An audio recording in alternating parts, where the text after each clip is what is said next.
Can they say no to a spot ETF? For how much longer? Well, it goes to that issue. I think that when the SEC approved the futures-based ETF, they said, let's look at the futures market.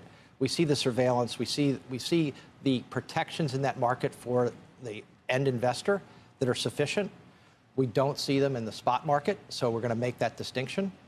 I think what the institutions are arguing is that those distinctions have gone away, and now the spot product is actually less drag, more efficient for the investor.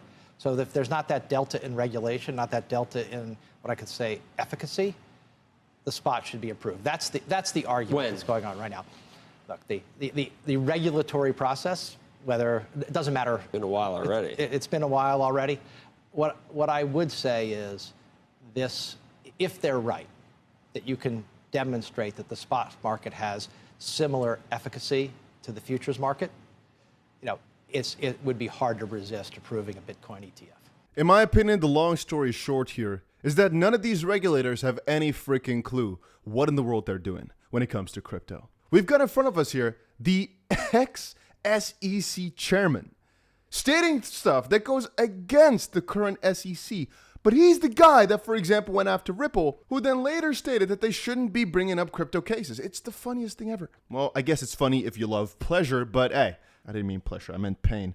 But don't we all, right? We all love pain, I guess, because otherwise, why would you be in the crypto space? Pain is all we know. It's the sad reality. Guys, before we move on, make sure you press that like button because I've got some more interesting stuff for you guys. Now, two things. One, CZ from Binance said it should not be hard to pay or get paid by someone else in a different country. Honestly, this is one of the main reasons why we're so heavy into crypto, me and a lot of my friends. It's because the idea of you being able to move your money around the world without anybody being able to stop you, without anybody being able to take a share or cut, except for potentially the network. Yeah, that's the actual vision from a certain perspective, right? And I think that's the reason a lot of people also got into XRP, because people just understand the mission. Now, what is above there, though, is a little bit scary, not gonna lie, from Binance. This is a speculatory piece, but hey, wait. Binance is saying they don't have enough native Bitcoin Cash to cover withdrawals. But the Bitcoin Cash on the Binance Smart Chain, where they tell you to withdraw, is supposed to be backed one-to-one by native Bitcoin Cash on Binance. Should be impossible for this to be out of sync, right? Because this guy right here, again, I'm taking everything with a piece of salt here, says, oh my days, Binance admits they don't have enough Bitcoin Cash to cover withdrawals. This is from the Binance US status. Click BCH. So please check it out for yourself. I cannot use Binance US, so I can't know for sure. Okay, I did not know that I can actually see this without logging in. So taking a look, apparently XRP withdrawals are temporarily unavailable for a little upgrade. And yeah, I've actually found the issue for Bitcoin Cash, but apparently it's been fixed already yesterday. It did, however, say there's a shortage in the concentration of Bitcoin Cash on the Bitcoin Cash network. Now, again, I'm going to be honest with you. I'm not smart enough to know how big of an issue this is or where exactly the issue lies. And that's very often the case. Guys, we can now speculate on, oh, this is so bad because it's not one-to-one. But maybe the issue is a lot more elaborate where, well, we know Binance has got the funds. We know Binance has got enough money to cover everything and fix everything. It might just be a misalignment of sorts. And in a similar fashion, I would not understand why Binance, if something is backed one-to-one, would not do it one-to-one. It doesn't really make a lot of sense for an exchange as huge as Binance to mess around like that. So most likely there's just some issue somewhere. I don't want to be the guy to say, oh, take your money off. Da, da, da. I am a fan of self-custodying the majority of your funds, but I still trust Binance. I still trust CZ. I know they've got a frick ton of money. They're doing pretty well. I know the regulatory troubles are annoying and they're losing a lot of their market position, but honestly, still, they're doing amazing. And I've still got a lot of money on there and it's going absolutely fine. I have communication with them directly. Not every day, but almost every single day. And I could ask again, oh, what's the issue here? But at the end of the day, guys, I think a lot of this is just FUD, trying to make you fear, trying to make you go a little bit crazy. And people are doing this for attention and clicks. Because again, it says here, please withdraw your Bitcoin Cash from a different network. Hey, maybe there's just a rebalancing issue again that was caused somewhere. I don't freaking know. I don't care. It's most likely going to be fine. We're talking about an asset on a specific network that's not its native network being in some sort of shortage. Hey, can happen. Point being, people very often like to over criticize things, I should say differently, on its native network. Because you can see here, shortage in the concentration of Bitcoin Cash on the Bitcoin Cash network. I can understand how Binance might just hold a certain amount of Bitcoin Cash on all different networks, for example. And then maybe if a lot of people are withdrawing from one, they have to rebalance it. And even though it's backed 1-to-1, it might just be they don't have enough on one specific chain, which I don't think should be an issue. But you guys get my drift there.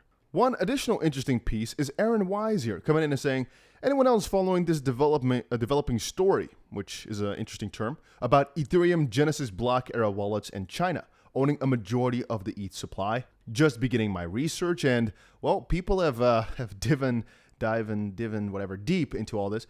John Dean says, Aaron, I'm not sure what you mean by developing story because, hey, everything's been figured out. But these guys and others may be able to help because, as I said, the whole Ethereum debacle has been figured out deep. All right. And when I say deep, I mean deep. People have found out so many connections between China and Ethereum and the way things were handled at the start that was unfair in comparison to XRP and most of the cryptos. And honestly, it makes you think about the fairness in the United States with the way in which they handle cryptos is just stupid. I still believe that. Anyway, to stick to our story from, I believe, yesterday it was, of why we are so bullish on the XRP ledger, one of the parts that we covered was the tokenization of real-world assets, like, for example, real estate, and just how much that encompassing of those assets could mean for the ledger and for ultimately the XRP price as well. Honestly, that's also one of the reasons why people come up with those $10,000, $35,000 predictions and estimations, because of everything built on top of the XRP ledger potentially. I'm not gonna lie, as of this point, there's still a lot of parts to tokenization of something that are quite difficult. If we're talking about a property, for example, let's say one specific property would be tokenized in 1,000 different parts. Well, that would make it a lot more useful to tokenize it, right? Because if it's one part, it's still useful, but it's not the example that a lot of these guys like to use. But if it's 1,000 parts, then who exactly decides what? Is it 51%? But let's say, or how do you get to some sort of conclusion for the property? For example, who gets to live in there, all that stuff. If you have different owners, it's still something I don't fully understand yet. Now, the possibilities are very limitless. There's so much that can be done with it, but understandably as well, there's so many questions that pop up about tokenization that we still have not got answers to. And one of those things is the legality of it all. We know Hong Kong, Colombia, I believe, are all working towards it already, but in the US, I think not a lot of lawyers are going to be liking this, the idea that, I guess notaries too, that things might move away from them. They might not need them as much. So potentially some lobbyists are going to be heavily against that. And talking about things that are incredibly strange from the manipulation perspective, Joe says, respectfully, this is incorrect. He's talking about Matthew Pines, who said, the Fed is a machine that converts economic data into dot plots, minutes, and speeches. Why can't it just be replaced by ChatGPT plus a code interpreter? I would wager that they would be more effective at keeping inflation expectations anchored and will be more independent. Joe says, respectfully, incorrect. The Fed is an inherently political institution that manages expectations by pushing narratives about economic data. The actual forecasting and policy decisions are largely immaterial. It's about the message they are trying to get folks to believe. And John says there has never been a more accurate statement about the Fed. It is all about creating a narrative. And in crypto, a similar thing does apply for the most part. Very often, it's not about the capabilities of a blockchain or about, what exactly they are doing, can do, all that stuff. We saw that before with Cardano, with XRP, where the product was not really very much there, but the hype was insane, and so the price went up insanely much. With Tesla, similarly, they boast of something they might be able to do in the future, and even if they can't get it done, the price is already up there, like massively. And that's one of the funniest things about the Fed.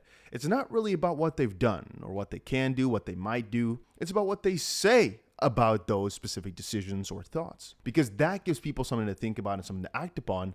It's the whole concept of buy the rumor, sell the news. I know buy the rumor, sell the news can be extrapolated to a couple different scenarios, which a lot of that has to do with information asymmetry. But here in this case here, let's say everybody has the same information. Well, if the Fed was not there, everybody would interpret it differently, but it would be basically too objective.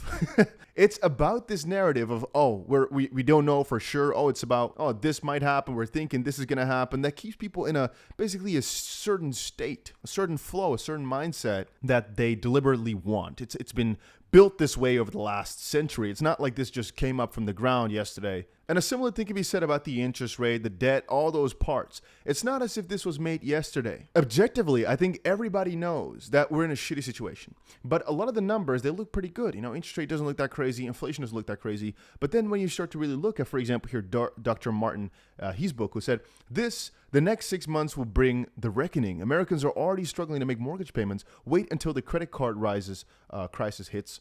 Like, It's the narrative that matters so much more because, well, where's this fear from the higher ups, right? You don't hear it too much, yet it's happening. Why aren't you hearing it too much, even though it's objectively true? Who knows, right? It's because of the story. We saw it before with Europe. Christine Lagarde, head of the ECB, said, no recession is going to come. Yet, what happens a couple months later? Hits a recession. And she's acting like it's the most normal thing in the world. The US is also going to be going in a similar fashion of saying, no, it's never going to happen. This will never happen. This will never go. And then it does happen. It's about the interest rate. It's about their debt. They say this about everything, and yet it changes over time. It's because it's all about the narrative. It's all shifting all the time. And I don't want to be a negative Nancy and saying you can't believe anything they say. What I can tell you, you should press that like button, by the way. But I will say again that very often it's just a story. If you really look at the actual numbers, things are a lot worse than they seem. And sometimes they're a lot better than they make it out to be. But right now, things are just so much more bad.